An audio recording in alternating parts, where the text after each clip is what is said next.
नेमकं जगावं कसं? तर बसच्या एखाद्या कंडक्टर सारखं. तासनतास उभं राहायची लाज नाही आणि बसायला सीट मिळाली तरी माज नाही. अख्खी बॅग पैशानं भरलेली असते, परंतु त्यातले 4 आणे सुद्धा आपले नाहीत. आपण फक्त बॅग सांभाळणारे आहोत याची सतत जाणीव ठेवायची. चिल्लरसाठी एखाद्या वेळी एखाद्याशी वाद होणारच, परंतु तो विसरून काही घडलंच नाही असं समजून दुसऱ्याशी बोलत राहायचं. पुढे चला, पुढे सरका असं दुसऱ्याला मनापासून म्हणणारा जगातला हा एकमेव माणूस.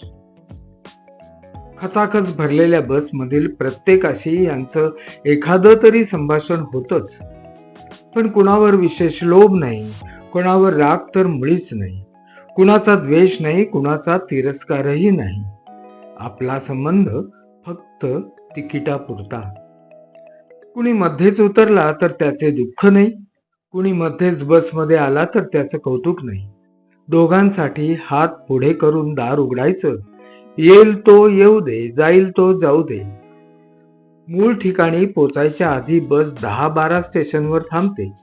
प्रत्येक गावात थोडा वेळ उतरायचं. आळोखे पिळोखे देत आपलंच गाव आहे असं समजून थोडा वेळ रेंगाळायचं. पण त्या गावात अडकायचं नाही. आपण इथले नव्हे हे स्वतःशी बजावत पुन्हा डबल बेल मारत पुढच्या स्टेशनावर जायचं. सिंगल बेल मारली की थांबायचं, डबल बेल मारली की निघायचं.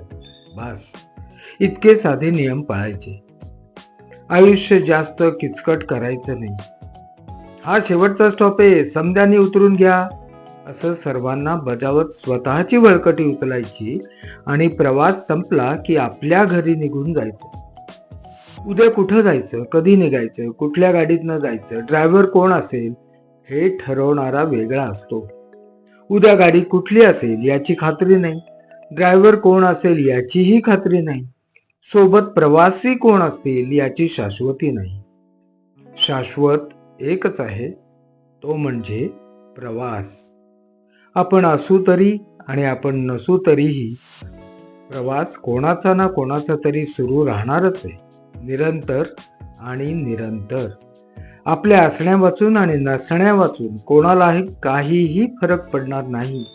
प्रवास सुरू राहणारच आहे, निरंतर आणि निरंतर.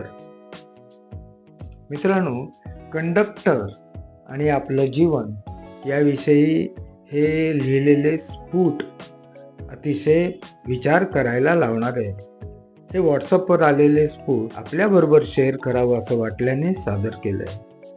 कोणी लिहिलं माहिती नाही, पण खूप मनापासून लिहिले आहे. आपल्याला आवडलं असेल तर आपल्या मित्रमंडळांना नक्की शेअर करा. आणि हो, आपल्याच या कलामंच किरण येवलेकर यूट्यूब चॅनलला जर अजून सबस्क्राईब केलं नसेल तर नक्की करा. भेटूया पुन्हा कधीतरी. धन्यवाद.